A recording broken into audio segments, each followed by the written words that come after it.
Hello students, मैं संदीप कुमार शुक्ला आप सभी के साथ जनरल इंजीनियरिंग सब्जेक्ट को डिस्कस कर रहा हूं। पिछले वीडियो में हमने कुछ महत्वपूर्ण निर्माण सामग्री जैसे कि लकड़ी, पत्थर इत्यादि के बारे में अध्ययन किया था। हमारा जो आज का टॉपिक है वह है फाउंडेशन यानी कि नींव। तो इस वीडियो के अंतर्गत हम नींव के बारे में देखेंगे, मिट्टी की धारण क्षमता क्या है इसके बारे में देखेंगे और विभिन्न प्रकार की नींव कौन कौन सी होती हैं, इन सारी बातों को हम इस वीडियो के अंतर्गत देखेंगे। तो फाउंडेशन यानी नींव के बारे में आपने सुना होगा, घर बनते समय देखा होगा, ठीक है। तो नींव के बारे में आप अक्सर एक अच्छी धारणा रखते हैं कि यह किसी मकान अथवा इमारत का वो पोर्शन है, वो हिस्सा है जो संपूर्ण मकान या उस बिल्डिंग का भार ग्रहण करता है और स्वयं पर लगने वाले उस भार को पुनः मिट्टी में ट्रांसफ़र कर देता है, ठीक है। तो फाउंडेशन किसी इमारत का वो संरचनात्मक भाग है जिस पर इमारत टिकी होती है। फाउंडेशन स्वयं का और उस पर लगने वाले भार का, उस पर लगने वाले बल को मिट्टी में पारेषित यानी ट्रांसमिट कर देती है, ठीक है। तो जितनी भी इंजीनियरिंग संरचनाएँ हैं, चाहे वो इमारत हो, पुल हो इत्यादि, हर चीज़ नींव पर ही टिकी होती है। नींव की संरचना का भूमितल का नीचे वाला ऐसा भाग है जो हमें दिखाई नहीं देता। किसी भी इमारत के मुख्यतः दो भाग होते हैं, एक होता है बुनियाद जिसे हम सब स्ट्रक्चर कहते हैं और दूसरी होती है अधिरचना जिसे सुपर स्ट्रक्चर कहते हैं, ठीक है। अब ये जो भवन संरचना का वो भाग जो भूमिगत होता है अर्थात ज़मीन के नीचे रहता है और आँखों से दिखाई नहीं देता, वो बुनियाद यानी कि सब स्ट्रक्चर कहलाता है। और यह इमारत का एक अभिन्न भाग है जो मृदा के साथ सीधे संपर्क में रहता है। इसी को हम नींव कहते हैं, जो इमारत के भार को सुरक्षित रूप से मिट्टी में ट्रांसफ़र यानी स्थानांतरित कर देता है, वही नींव है, ठीक है। बुनियाद में अधिसंरचना के बनने के बाद फिर बदल करना मुश्किल व श्रम साध्य व खर्चीला होता है। बिल्डिंग तैयार होने के बाद अगर कोई सोचे नींव में हम परिवर्तन करें तो ये काफ़ी मुश्किल कार्य है और खर्चीला भी है। अतः भवन संरचना बनाते समय नींव का निर्माण पूर्ण कुशलता व सावधानीपूर्वक करना चाहिए, क्योंकि जो नींव है हमारी, यही पूरे स्ट्रक्चर का, पूरे निर्माण एरिया का जो लोड है वो ज़मीन में ट्रांसफ़र करता है। इसलिए इसके निर्माण में हमें पूर्ण सावधानी बरतनी चाहिए, ठीक है। भूमि के ऊपर का संरचना का भाग जो आँखों में साइज, विस्तार, आधार, ऊंचाई आदि के रूप में दिखाई पड़ता है, इसे अधिरचना यानी कि सुपर स्ट्रक्चर कहते हैं, ठीक है। भूमि के ऊपर का संरचना का वह भाग जो हम अपने आँखों से देख सकते हैं कि ये कितना बड़ा है, कितना ऊँचा है, कितना चौड़ा है, इस रूप में जो हमें समूह दिखाई, स्ट्रक्चर दिखाई पड़ता है, उसी को अधिरचना कही जाती है, ठीक है। अब जैसे हमारे पास यहाँ ये नीचे जो डायग्राम है, ध्यान से देखें तो ये जो पोर्शन है नीचे वाला, ये हमारा सब स्ट्रक्चर में आता है और इसे नींव कहते हैं। और ये जो लेवल है, सरफेस लेवल, इसके ऊपर का जो पोर्शन है ये सुपर स्ट्रक्चर, ठीक है, यानी अधिरचना कही जाती है। क्योंकि ये ज़मीन के नीचे का जो पोर्शन है वो हमें दिखाई नहीं पड़ता, हमें सिर्फ और सिर्फ ये ज़मीन के ऊपर वाला पोर्शन दिखता है जो कि सुपर स्ट्रक्चर या अधिरचना होती है, ठीक है। नेक्स्ट अगर बात की जाए तो नींव के उद्देश्य, नींव का उद्देश्य क्या है?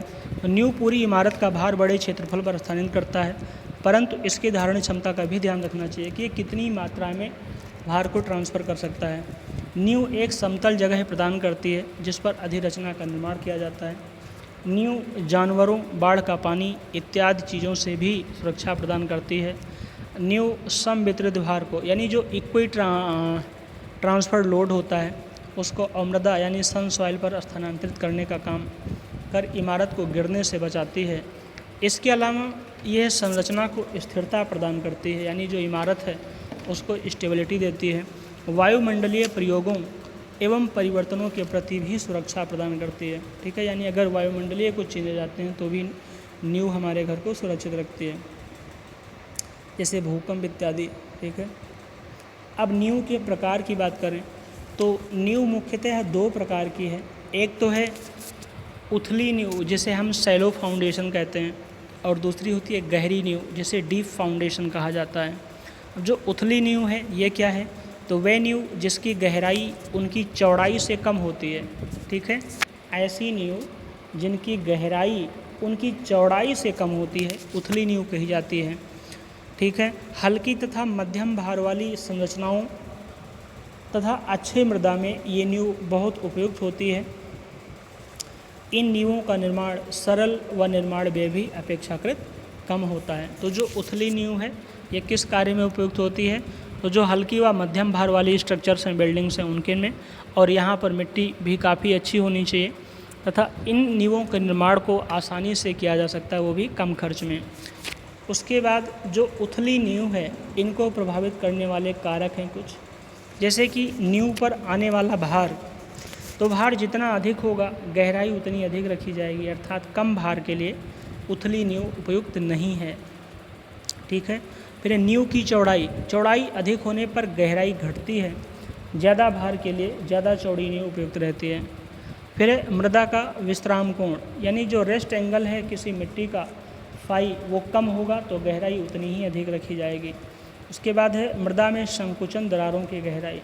नींव की गहराई मृदा में संकुचन दरार की गहराई से थोड़ी अधिक होनी चाहिए, अर्थात अधिक गहराई तक की मिट्टी की दरारों के लिए 3 अनुपयुक्त रहती हैं। फिर भूकंपीय क्षेत्र, तो यदि नींव स्थल उच्च भूकंपीय क्षेत्र में पड़ता है तो नींव की गहराई उतनी ही अधिक रखी जाती है, अर्थात भूकंपीय क्षेत्र के लिए उथली नींव अपर्याप्त होती है, क्योंकि जो भूकंपीय क्षेत्र हैं वहाँ पर भवन निर्माण के समय जो नींव है उसकी गहराई ज़्यादा रखी जाती है। पर उथली नींव भी हमने देखा ये ऐसी नींव है जिनकी गहराई उनकी चौड़ाई से कम होती है, अर्थात ये कम गहरी नींव होती हैं, इसलिए भूकंपीय क्षेत्र के लिए ये उपयुक्त नहीं मानी जा सकती। नेक्स्ट है हमारे पास गहरी नींव, तो जिन नींवों की गहराई उनकी चौड़ाई से अधिक होती है, यानी वो गहरी ज़्यादा होती हैं, गहरी नींव कहलाती हैं। भारी संरचनाओं, यानी जो हेवी स्ट्रक्चर्स होते हैं, ठीक है, और वास्ट स्ट्रक्चर्स होते हैं, कमज़ोर मृदाओं के लिए या जहाँ की मिट्टी कमज़ोर है ऐसे स्थानों के लिए गहरी नींव को बनाना होता है। इन नींवों की भार वहन क्षमता अधिक होती है, यानी ये अधिक मात्रा में लोड को बेयर कर सकती हैं, लेकिन इनका निर्माण अपेक्षाकृत कठिन होता है। ठीक है, ये जो डीप फाउंडेशंस हैं इनको बनाने में थोड़ा मुश्किल आती है, व्यय भी ज़्यादा लगता है। पुलों, सिरोपरि पानी की टंकी, यानी जो ऊंची पानी टंकी होती हैं, बहुमंजिली इमारतों व बांधों आदि के लिए गहरी नींव ही उपयुक्त रहती है। ठीक है, ये जो पुल्स बनते हैं, ठीक है, ये जो ऊंची पानी की टंकियां हैं या जो बहुमंजिली इमारतें हैं, बांध इत्यादि, इन सभी के लिए हमें गहरी नींव बनानी पड़ती है। तो गहरी नींव समझ में आई, इनकी गहराई चौड़ाई से ज़्यादा होती है। ठीक है, इनकी गहराई चौड़ाई की अपेक्षा अधिक होती है, गहरी नींव कही जाती है। अब इनके उपयोग कहाँ करते हैं, तो अभी हमने देखा बहुत भारी संरचनाओं में, चाहे बहुमंजिली व गगनचुंबी इमारत हो, ठीक है, वहाँ पर इसका उपयोग करेंगे। कमज़ोर मृदाओं में, अर्थात जो मिट्टी उनकी भारण क्षमता इत्यादि कमज़ोर है वहाँ पर गहरी नींव का उपयोग करना चाहिए। ठीक है, फिर काली कपासी मिट्टी, तो काली कपासी मिट्टी में मृदा के जलांश घटने बढ़ने पर उसके आयतन में काफ़ी परिवर्तन आता है, यानी जब मिट्टी में पानी की मात्रा घट पड़ जाती है तो उनका जो आकार है वो भी कम ज़्यादा हो जाता है, और जिसकी वजह से इसमें जो ट्रांसवर्स डिस्प्लेसमेंट होता है मिट्टी का बढ़ जाता है, और इस प्रकार से ऐसी मिट्टी में हमें डीप फाउंडेशन का उपयोग करना चाहिए। फिर जलीय कटाव वाले स्थान में, फिर ऐसे क्षेत्र जहाँ पर बाढ़ आती है वहाँ की मिट्टी की परत हट जाती है, तो ऐसे क्षेत्रों में संरचनाओं को बनाने में जो पानी में बनाई जाती हैं, जैसे पुल, वेयर, बैराज व बांध आदि में कई बार अधिक पानी पर गहरे कटाव हो जाते हैं, और इस परिस्थिति में गहरी नींव पर कटाव का प्रतिकूल प्रभाव न पड़े, इसलिए गहरी नींव का उपयोग किया जाता है। ठीक है, तो हमने क्या देखा कि जो फाउंडेशन है मुख्यतः 2 प्रकार के हैं, एक तो सैलो फाउंडेशन, दूसरा डीप फाउंडेशन। ठीक है, ये मुख्य फाउंडेशन के अतिरिक्त इनके उपभाग भी होते हैं जो रेखा चित्र द्वारा प्रदर्शित हैं। अब जो फाउंडेशन है हमारे, अच्छे देख लेते हैं। तो सैलो फाउंडेशन और डीप फाउंडेशन। सैलो फाउंडेशन में हमारे पास है कंबाइंड फिनाटिंग, उसके बाद है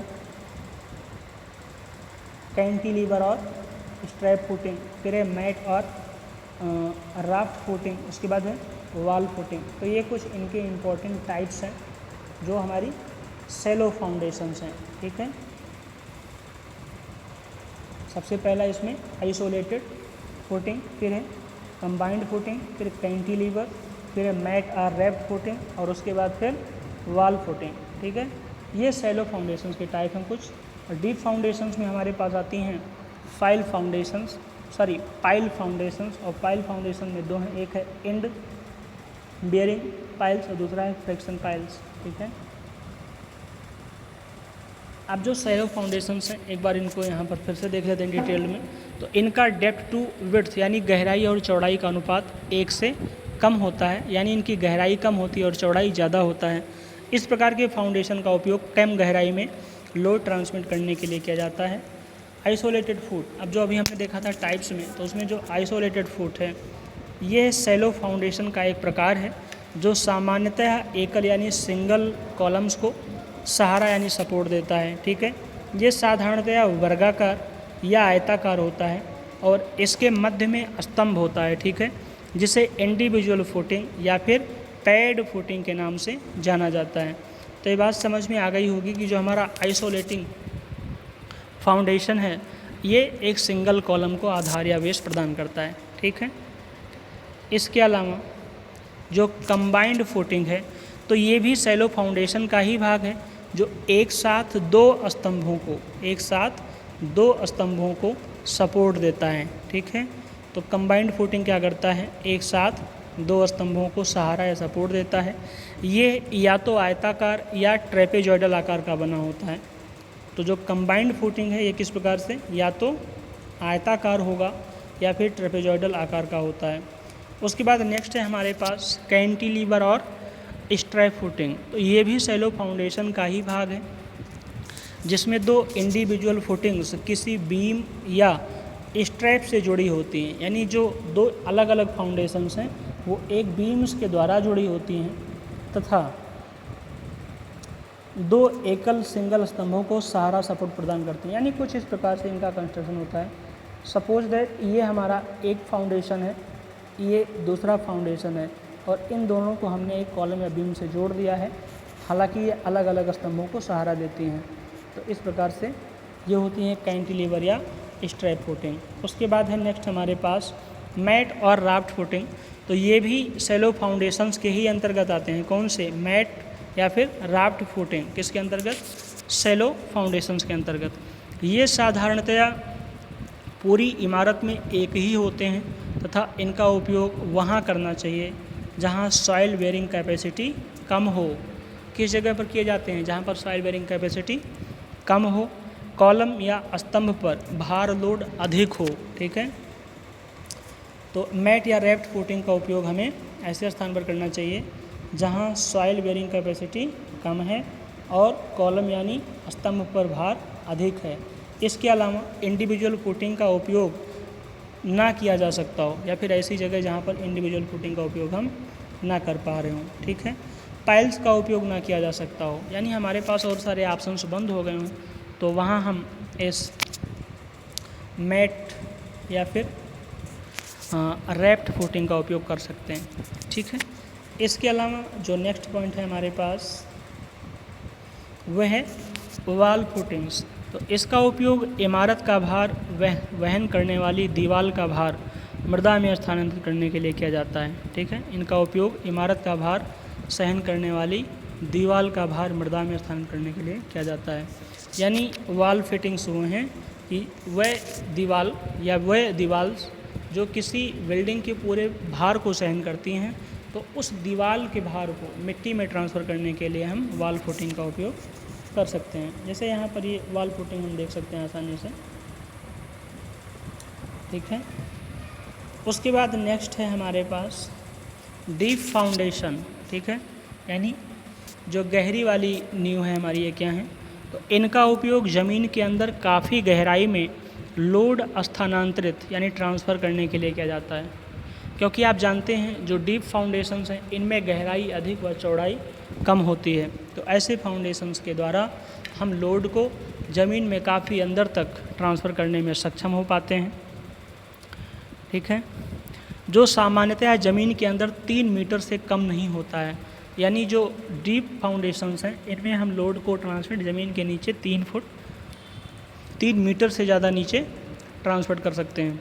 जब सतह पर उपयुक्त भार धारण करने की क्षमता यानी लोड बेयरिंग कैपेसिटी वाली मिट्टी का अभाव होता है, यानी जो सतह है हमारी उस पर अगर सफिशिएंट लोड बेयरिंग कैपेसिटी वाली मिट्टी ना मिल पा रही हो, तब हम इस डीप फाउंडेशंस का उपयोग करते हैं। अब डीप फाउंडेशंस हमारे पास कई प्रकार की हैं। जैसे पहला है and bearing piles type deep foundation और दूसरा है friction piles type deep foundation. ये 2 प्रकार की हमारे पास डीप फाउंडेशंस में हैं। नेक्स्ट है हमारे पास सॉइल बेयरिंग की बात करें। सॉइल बेयरिंग कैपेसिटी क्या है ये जानना ज़रूरी है।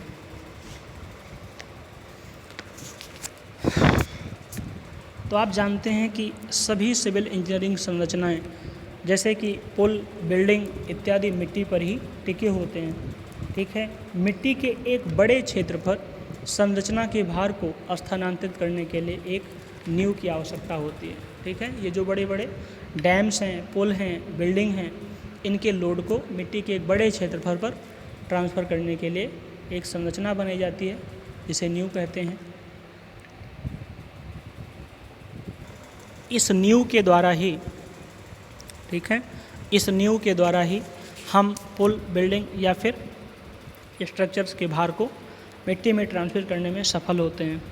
तो प्रति यूनिट क्षेत्र पर अधिकतम भार जो मिट्टी या चट्टान विस्थापन के बिना ले सकता है उसे मिट्टी की धारण क्षमता कहते हैं।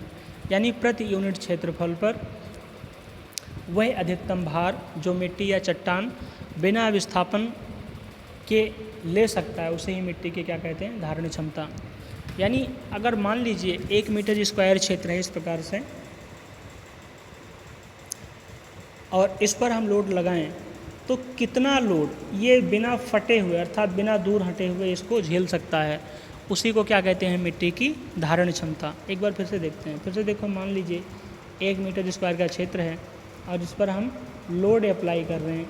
ठीक है, तो जितने लोड तक मिट्टी का ये 1 मीटर स्क्वायर क्षेत्र फैलता नहीं है अर्थात इसमें डिस्प्लेसमेंट नहीं आता, उसी को क्या कहते हैं, load bearing capacity of that soil.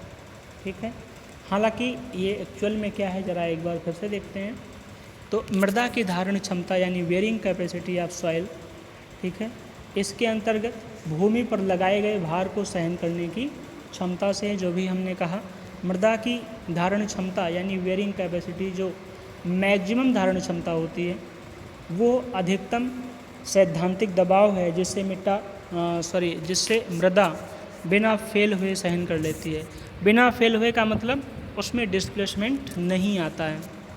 जैसे अभी मैंने आपसे कहा था 1 मीटर स्क्वायर अगर ये क्षेत्र है, ठीक है, और इस पर हम प्रेशर यानी कि दबाव लगाते हैं तो जितने दबाव तक, जितने बल आरोपित करने तक ये 1 मीटर स्क्वायर क्षेत्र की मिट्टी में डिस्प्लेसमेंट नहीं आता, ये फटती नहीं है, फैलती नहीं है, उस लोड को हम इसकी धारण क्षमता कह देते हैं। ठीक है, जो मृदा की अलाउएबल धारण क्षमता यानी अधिकतम धारण क्षमता,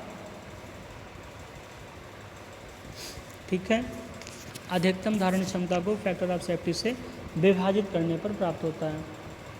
यानी जो हमारी किसी मिट्टी में अलाउ करने वाली धारण क्षमता कि इसमें कितनी धारण क्षमता तक हम लोड लगा सकते हैं, तो वो जो अधिकतम धारण क्षमता होती है उसमें फैक्टर ऑफ सेफ्टी से डिवाइड करके प्राप्त कर लेते हैं।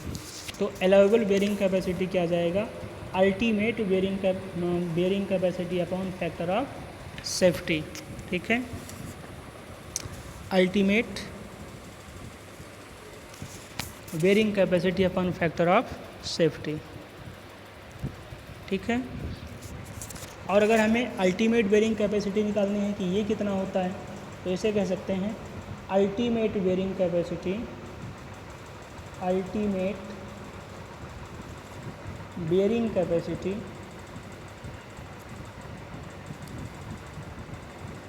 बेयरिंग कैपेसिटी बराबर हो जाएगी क्या, चरम भार यानी मैक्सिमम लोड अपॉन एरिया। ठीक है, एरिया। तो इसको हम डिवाइड करके निकाल सकते हैं क्या चीज़, मैक्सिमम बेयरिंग कैपेसिटी या अल्टीमेट बेयरिंग कैपेसिटी। अब जो इसमें फैक्टर ऑफ सेफ्टी होती है उसकी वैल्यू 2 से 5 के बीच होती है। ठीक है, वैल्यू उसकी कितनी रखी जाती है, 2 से 5 के बीच। अब किसी मिट्टी का गठन यानी उसका स्ट्रक्चर कैसा है, घनत्व यानी डेंसिटी कैसी है, पारगम्यता अर्थात ट्रांसमिसिबिलिटी कैसी है, आदि कई सारे गुण हैं जो किसी मिट्टी के धारण क्षमता को प्रभावित करते हैं। तो अगर आपसे पूछा जाए कोई सॉइल है उसकी बेयरिंग कैपेसिटी को कौन कौन से टर्म्स हैं जो अफेक्टेड करते हैं, तो हम कहेंगे इसमें एक तो उस मिट्टी का स्ट्रक्चर है, उसके बाद उसकी डेंसिटी, उसके बाद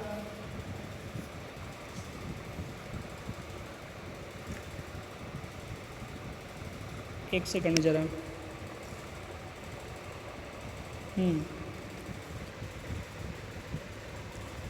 डेंसिटी के अलावा उसकी ट्रांसमिसिबिलिटी, ये कई सारे फैक्टर्स हैं जो मृदा की धारण क्षमता को प्रभावित करते हैं। ठीक है, अब है हमारे पास किसी मिट्टी की धारण क्षमता को मापने का तरीका, यानी सॉइल बेयरिंग कैपेसिटी को मापने का तरीका, method of measuring soil bearing capacity of soil. कैसे मापेंगे, तो इसके लिए है मिट्टी की धारण क्षमता को निम्न तरीके स्टेप्स में मापा जा सकता है। मतलब कई सारे स्टेप्स हैं जिसमें हम किसी मिट्टी की धारण क्षमता को माप सकते हैं। पहला है उचित गहराई तक गड्ढा खोदना चाहिए। ठीक है, उचित गहराई तक गड्ढा खोदिए और किस आकार का, जो फाउंडेशन के आकार का होता है। ठीक है, दूसरा एक ऐसा वर्गाकार घनाकृति लीजिए जिसका द्रव्यमान एवं भार ज्ञात हो। फिर हमें कोई एक ऐसा मतलब क्यूबिकल कंपोनेंट लेना चाहिए जिसका हमें वेट और आकार दोनों ही पता हो। ठीक है, इसके अलावा अब एक निश्चित गहराई तक उस घन को गड्ढे में डाल देना चाहिए। ठीक है, फिर घन के द्वारा गड्ढे में बनाए गए आकृति को पैमाने की सहायता से ज्ञात कर लेना चाहिए। घन के द्वारा गड्ढे में बनाए, जैसे मान लीजिए हमने क्या किया, बेयरिंग कैपेसिटी नापने के लिए सबसे पहले एक गड्ढा ऐसे बना लिया। ये गड्ढा का आकार क्या है, जनरली फाउंडेशन के आकार का। फिर उसमें एक क्यूबिकल कंपोनेंट ऐसे हमने मैक्सिमम आकार तक डाल दिया, इस गड्ढे के अंदर इंसर्ट कर दिया। और इस क्यूबिकल कंपोनेंट्स ने इस गड्ढे में जो डिज़ाइन तैयार की है, जो आकृति तैयार की है, उसको हम इंस्ट्रूमेंट की सहायता से, पैमाने की सहायता से माप लेंगे। ठीक है,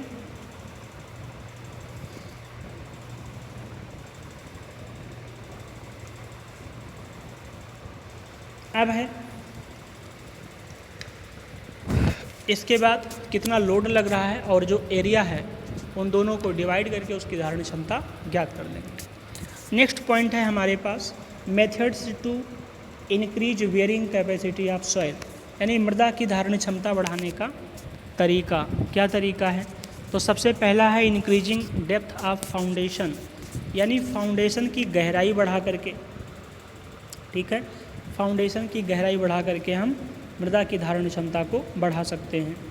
उसके बाद दूसरा है ड्रेनिंग ऑफ दिस सॉइल, यानी मिट्टी को हटाकर, यानी जहां हम फाउंडेशन बनाना चाहते हैं उसके ऊपर अगर हमें लो बेयरिंग कैपेसिटी की सॉइल है तो उसे पहले रिप्लेस कर दें, उसके बाद जो मिट्टी मिलेगी उसकी बेयरिंग कैपेसिटी हमें इम्प्रूव्ड मिलेगी। ठीक है, नेक्स्ट है कॉम्पैक्टिंग दिस सॉइल, यानी मृदा को दबाकर, कॉम्पैक्ट करके, जो हमारे इंस्ट्रूमेंट आते हैं जिनकी सहायता से हम मिट्टी को कंप्रेस कर देते हैं, इसकी सहायता से भी बेयरिंग कैपेसिटी इम्प्रूव हो जाती है। फिर है कन्फाइनिंग दिस सॉइल, यानी मृदा को बारीक करके। कई बार बड़े बड़े ढेले के रूप में मिट्टी होती है जिसमें वो पोरस हो जाती है और इसलिए उसकी बेयरिंग कैपेसिटी कम हो जाती है। तो हमें करना क्या चाहिए, उसे खूब बारीक फाइन पार्टिकल्स को में कन्वर्ट कर लेना चाहिए, जिससे उसके अंदर की पोरोसिटी समाप्त हो जाएगी और बेयरिंग कैपेसिटी इम्प्रूव हो जाएगी। या फिर रिप्लेसिंग दी पुअर सॉइल्स, यानी जो ख़राब मिट्टी है, ठीक है, जिसमें जीवाश्म इत्यादि ज़्यादा हैं, उनको हटा देने से हमारी बेयरिंग कैपेसिटी मिट्टी की बढ़ जाती है। ठीक है, उसके बाद है हमारे पास next importance of soil bearing capacity, यानी मृदा की धारण क्षमता का महत्व क्या है। What is the importance of soil bearing capacity. तो सबसे पहला है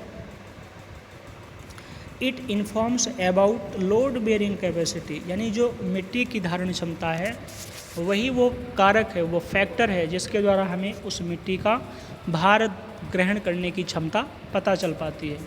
दूसरा है इसी धारण क्षमता के अनुसार ही हम सही प्रकार के फाउंडेशंस को बना सकते हैं, यानी right foundation can be selected. ठीक है, नेक्स्ट है हमारे पास failure to foundations can be avoided, और जब हमें मिट्टी की धारण क्षमता का सही अनुमान हो जाएगा तो हमारे जो फाउंडेशंस होंगे उनको फेल होने से बचाया जा सकता है। ठीक है, तो ये कुछ मेजर इम्पोर्टेंस हैं जो सॉइल बेयरिंग कैपेसिटी से हमें प्राप्त होते हैं। ठीक है, तो इस प्रकार से जो हमारी ये यूनिट है इसमें हमने सॉइल बेयरिंग कैपेसिटी देखी, यानी मिट्टी की धारण क्षमता। इसमें हमें पता चला कि प्रति यूनिट स्क्वायर में, प्रति यूनिट क्षेत्रफल पर अधिकतम भार जो मिट्टी बिना डिस्प्लेसमेंट हुए बेयर कर लेती है, सहन कर लेती है, अर्थात उस भार तक, उस लोड तक मिट्टी में कोई डिस्प्लेसमेंट नहीं होता, उसे ही मिट्टी की धारण क्षमता कह देते हैं। ठीक है, इसके अलावा फाउंडेशन हमने देखा मुख्यतः 2 प्रकार की है। कौन कौन सी, उथली और गहरी नींव, और इस प्रकार से हमारा यह पूरा चैप्टर यहाँ पर समाप्त होता है। ठीक है, इससे आगे की बात हम नेक्स्ट वीडियो में देखेंगे। तब तक के लिए थैंक यू सो मच।